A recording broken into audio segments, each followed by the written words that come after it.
আল্লাহর হাবিব সাল্লাল্লাহু আলাইহি ওয়াসাল্লামের সাথে আম্মা জান আয়েশার ঝগড়া হতো। মজার একটা হাদিস শোনেন, সহিহ বুখারীর হাদিস, মুসনাদে আহমদ ইবনে হাম্বলও এসেছে এই হাদিসটা। আম্মা জান আয়েশার সাথে ঝগড়ার পর আম্মা জান আয়েশাও রাগ, আল্লাহ রাসূল সাল্লাল্লাহু আলাইহি ওয়াসাল্লামও রাগ। এখন রাগ মিটানোর দরকার আছে না নাই? আল্লাহ রাসূল সাল্লাল্লাহু আলাইহি ওয়াসাল্লাম বললেন, আয়েশা চলো মিটমাট করে ফেলি।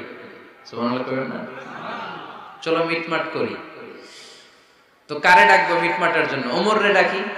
আম্মা জান আয়েশা বলে, না, ওমর গলিফ, ওমর খুব মেজাজ ওয়ালা, আমার ডর লাগে। তোমার আব্বারে ডাকি। আব্বারে ডাকেন, আব্বারে ডাকেন। খুশি হয়ে গেছেন আম্মা জান আয়েশা রাদিয়াল্লাহু তাআলা।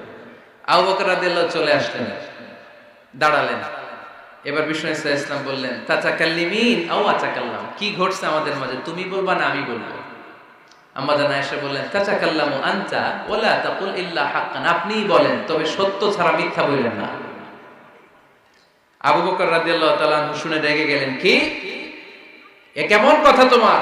নবীকে উদ্দেশ্য করে তুমি বলছো সত্য ছাড়া মিথ্যা বলবেন না, নবী কখনো মিথ্যা বলবে নাকি? রেগে মেয়ের গায়ে মেরেছে এক চোর।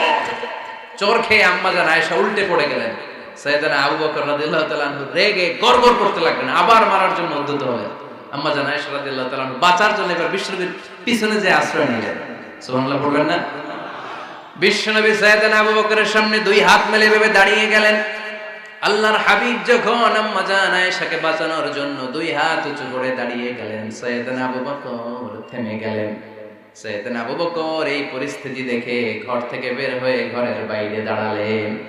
এবার আল্লাহর রাসূল সাল্লাল্লাহু আলাইহি ওয়াসাল্লাম আম্মা জান আয়েশাকে তুললেন, বললেন, ইয়া আয়েশা কাইফা রাআইতিনি আনকাসতুকি মিনার রাজুল, দেখলা নাকি কেমন করে আমি তোমার বাবার হাত থেকে তোমারে বাঁচালাম?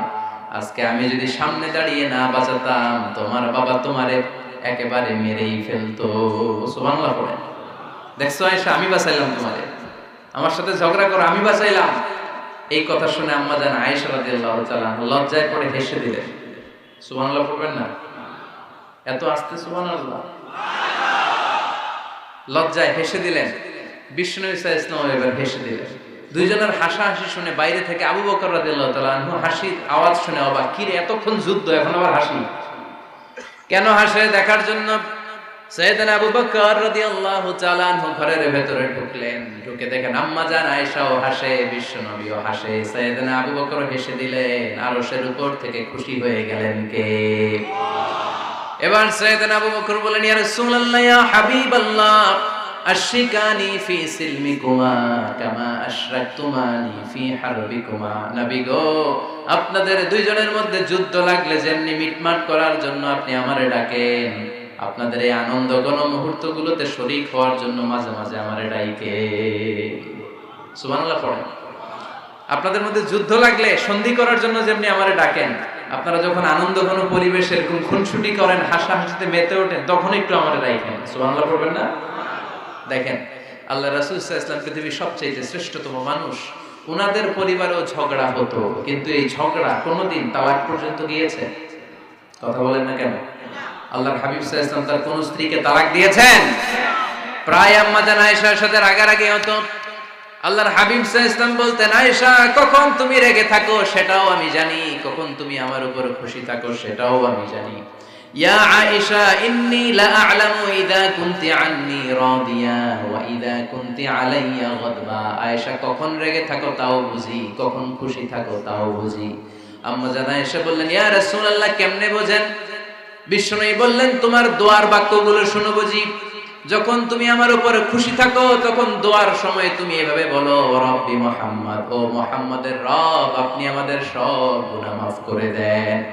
আর যখন তুমি আমার উপর রেগে থাকো তখন তুমি মুনাজাতের সময় বলো, রব্বি ইব্রাহিম, ইব্রাহিমের রব, আপনি আমাদেরকে ক্ষমা করে দেন। তার মানে যখন তুমি রেগে থাকো তখন দোয়ার সময় আমার নামটা মুখে নিতে চাও না। সুবহানাল্লাহ পড়েন। তখন তুমি দোয়ার সময় অন্য নবীর নাম নাও। আম্মা জান আয়েশা বললেন, ইয়া রাসূলুল্লাহ, মা আহাজুরু ইল্লা ইসমাক, আমি তো শুধু নামটাই সরাই, আমার মুখ থেকে কেবল আপনার নামটাই সরায় রাখি, আমার হৃদয় থেকে কখনো আপনারে সরাতে পারি না। আমার হৃদয় জুড়ে আপনি, মা আহাজুরু ইল্লা ইসমাক, নবী হে, আমি শুধু দোয়ার সময় রাগের মাথায় আপনার নামটা বাদ দেই, হৃদয় থেকে তো আপনারে বাদ দিতে পারি না। সুবহানাল্লাহ বলবেন না? তার মানে নবীদের ফ্যামিলি তো ঝগড়া এগুলো হতো, কিন্তু এটা তালাক পর্যন্ত গড়াতো না, ঠিক কিনা? তাহলে এখন থেকে আমাদের এই স্লোগান নিতে হবে যে ঝগড়া করলেও আমরা ডিভোর্সের দিকে যাব না। পারা যাবে? আর একজন রেগে গেলে আরেকজনকে চুপ থাকতে হবে। ভাবি রেগে গেলে আপনি চুপ, পারবেন? পারবেন না? ইনশাআল্লাহ। এই যারা বিয়ে করে না এরা ইনশাআল্লাহ, আর বাকিরা চুপচাপ। আওয়াজ করে পড়েন না ইনশাআল্লাহ।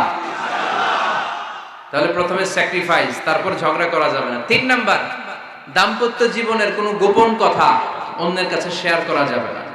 হাদিসে এসেছে, এটাকে বলা হয়েছে আযমুল আমানা, এটা সবচেয়ে বড় আমানত। যারা দাম্পত্য জীবনের একান্ত বিষয় কারোর সাথে শেয়ার করে তারা সবচেয়ে বড় কবিরা গুনাহ করে। আশারুন নাস বলেছেন বিশ্বনবী এদেরকে, সবচেয়ে নিকৃষ্ট মানুষ। ইয়াউমাল কিয়ামাতি মানজিলাতান, আল্লাহর কাছে কিয়ামতের দিন সবচাইতে নিকৃষ্ট হয়ে দাঁড়াবে ওই দম্পতি, ওই নারী কিংবা ওই পুরুষ। তুফদি ইলা যাওজিহি ওয়া ইউফদি ইলা যাওজিহা সুম্মা ইউনশিরু সিররাহা, তারা একান্ত সময়ে ফিজিক্যাল ইন্টিমেসিতে যা করে এটা পরে মানুষের কাছে বলে বেড়ায়। এরকম আছে না নাই? খবরদার, এটা বড় কবিরা গুনাহ। অনেক বোনরা একসাথে হলে দাম্পত্য জীবনের বিভিন্ন গোপন বিষয় নিয়ে কথা বলে, আছে না নাই? অনেক পুরুষরা একে অপরের সাথে, বন্ধুদের সাথে বিভিন্ন বিষয় নিয়ে শেয়ার করে, এটা এমন ওইটা এমন, এগুলো বলা যাবে? আসিবাউ হারাম। দাম্পত্য জীবনের সব বিষয়, স্বামীর সব বিষয় স্ত্রীর কাছে আমানত, স্ত্রীর সব বিষয় স্বামীর কাছে আমানত রেখেছে কে? দাম্পত্য জীবনের এই প্রাইভেট লাইফের কোনো কিছু কিয়ামত পর্যন্ত অন্যের কাছে প্রকাশ করাকে হারাম ঘোষণা করে দিয়েছে কে? এজন্য খবরদার আমার বোনেরা, একসাথে মহিলারা হলে পেটের কথা পিঠের কথা সব বের করে দেয়, আসরা নাই? কিছু থাকে না, সব বের হয়ে যায়। খবরদার, সব বললেও দাম্পত্য জীবনের কোনো কথা শেয়ার করা যাবে? আমার ভাইয়েরা খবরদার, আপনাদের দাম্পত্য জীবনের কোনো কথা আপনার বন্ধুর সাথে শেয়ার করতে পারবেন না। এগুলো ফ্যামিলি শান্তি নষ্ট করে, দাম্পত্য জীবনের সুখকে নষ্ট করে। তাহলে 3 নাম্বার, প্রাইভেসি বজায় রাখবেন, এটা দুজনেরই দায়িত্ব। 4 নাম্বার, অহেতুক সন্দেহ পরিহার করি। অনেক স্ত্রী আছে হাজবেন্ডের খালি সন্দেহ করে, এই ওদিকে তাকাই লাগেন, ওই মেয়ের দিকে তাকাই লাগেন, মোবাইল দেখি, মোবাইল দাও, ফেসবুকের পাসওয়ার্ড দাও, ঢুইকা দেখি মেসেঞ্জারে কার সাথে চ্যাট করছে, এই অফিসের ফাইল দেখি, এই এটা দেখি, এই তোমার ইনবক্স চেক করবো, এদিকে দাও। আছে না নাই? এই সন্দেহ ঘরটারে জাহান্নামের টুকরা বানিয়ে ছেড়েছে। অহেতুক সন্দেহ করবেন না। আবার ভাইরা ভাবিদেরকে অহেতুক সন্দেহ করবেন, এই ওদিকে গেলা কেন, ওদিকে তাকাইলা কেন, এটা করলা কেন, ওইটা করলা কেন, দেখি তোমার মোবাইল, তোমার মোবাইলের গ্যালারি দেখি, লক করে রাখছো কেন, লক খোলো। আছে না নাই? অহেতুক সন্দেহ ফ্যামিলিটারে জাহান্নামের টুকরা বানিয়ে দেয়। হ্যাঁ, ভ্যালিড কোনো অপরাধ যদি স্বামী করে ফেলে, ভ্যালিড কোনো অপরাধ যদি স্ত্রী করে ফেলে, পরকীয়ার কোনো বিষয় যদি প্রমাণিত হয়, বসেন, কনসাল্ট করেন, একে অপরের সাথে কথা বলেন, জিজ্ঞেস করেন। কিন্তু অহেতুক, আমি অনেক ফ্যামিলি এরকম দেখেছি, আমার কিছু বন্ধুকেও আমি দেখেছি যে এদের অবস্থা খুব খারাপ, খালি সন্দেহ করে। আছে না নাই? এই সন্দেহের রোগটা বড় রোগ, এই রোগ থেকে বেরিয়ে আসতে হবে। অহেতুক সন্দেহ করা যাবে না। 5 নাম্বার, হাজব্যান্ড ওয়াইফের দায়িত্ব হচ্ছে একে অপরের সহযোগী হতে হবে, সহকর্মী। আল্লাহর জান্নাত পাওয়ার ক্ষেত্রে একে অপরের সহযোগী। আপনি একা জান্নাতে যাবেন, ভাবি জাহান্নামে, এটা আপনি চান? জি না, আওয়াজ নাই আমগো গলায়। আপনি এটা চান? ভাবি একা জান্নাতে যাবে, আপনি যাবেন না, এটা ভাবি চায়? চায় না। তাহলে গেলে একসাথেই যান না, একসাথেই যান, একসাথেই যাবেন, আলাদা না।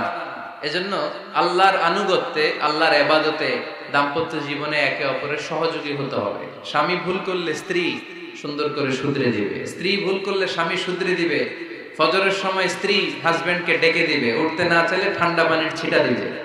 কারণ জান্নাতে একা যাওয়া যাবে না, গেলে দুইজনেই যাবে। কথা কয় না? দুইজনেই জান্নাতে যাওয়ার দরকার আছে না নাই? যত বেশি আপনারা আল্লাহর আনুগত্যে আগাতে পারবেন, তত আপনাদের মহাব্বত বাড়ায় দিবে কে?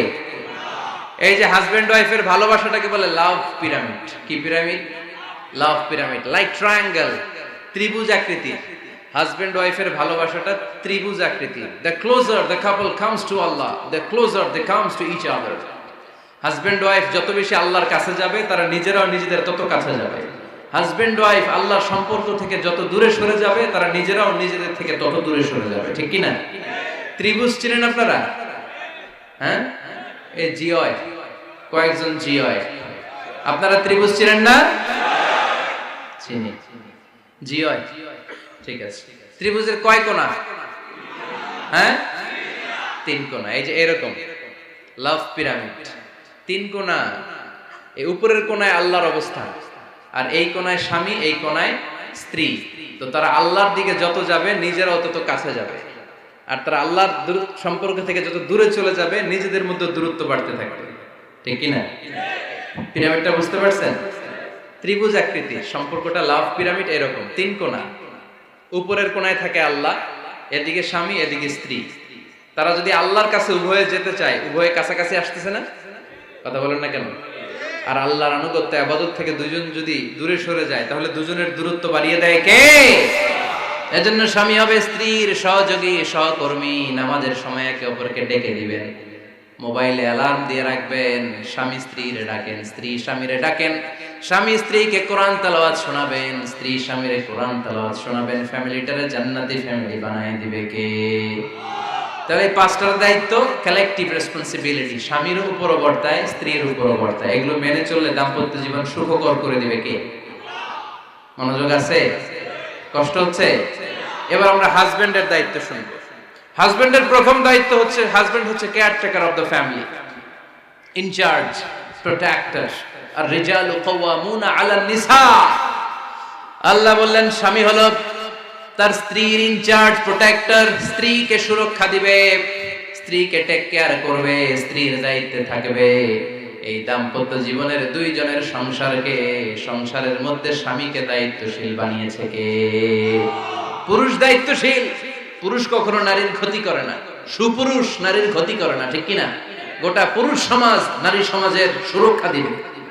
যেগুলো নারীকে একান্তে পেলে রেপ করে, যে ঢাকা বিশ্ববিদ্যালয়ে একটা রেপের ঘটনা ঘটছে না, যে বেয়াদবটা এই কাজ করেছে, এটা কি পুরুষ না কুপুরুষ?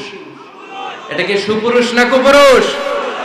সুপুরুষ নারীর প্রোটেকশন দেয়, নারীর টেক কেয়ার করে, তার ইনচার্জ, তার দায়িত্বশীল।